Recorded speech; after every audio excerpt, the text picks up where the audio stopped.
1 year and 13 days ago, I lost my husband, Dave.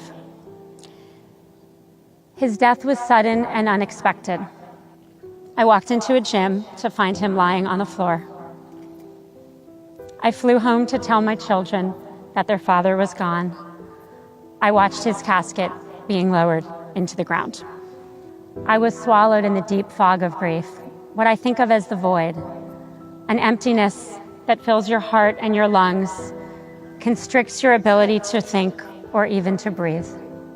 I learned about the depths of sadness and the brutality of loss. But I also learned that when life sucks you under, you can kick against the bottom, find the surface, and breathe again. I learned that in the face of the void, or in the face of any challenge, you can choose joy and meaning.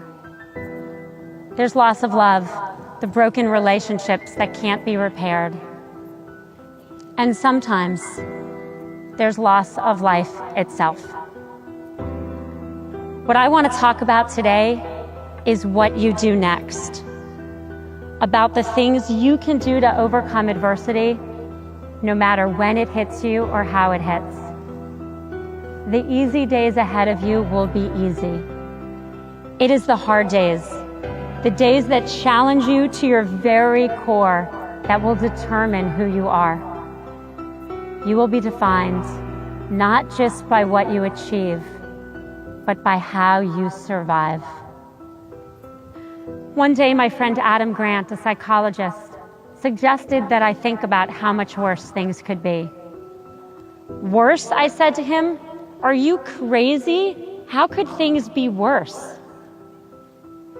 He looked at me and said, Dave could have had that same cardiac arrhythmia driving your children.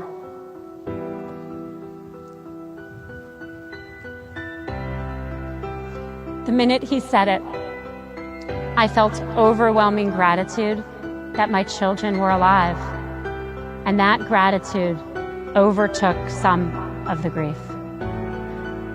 A year ago, he had 11 days left, and we had no idea. And then through tears, we asked each other how we would live if we knew we had 11 days left.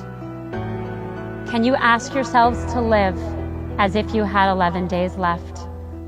I stand here today, a year after the very worst day of my life.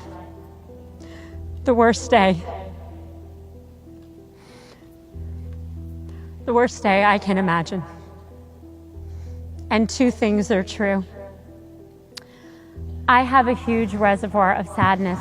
It is with me always. It is right here where I can touch it.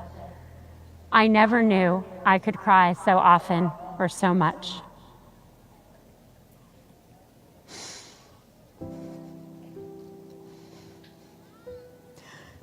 But for the first time, I'm grateful for each breath in and out. I'm grateful for the gift of life itself. It is the greatest irony of my life that losing my husband helped me find deeper gratitude. As the saying goes, we are more vulnerable than we ever thought, but we are stronger than we ever imagined.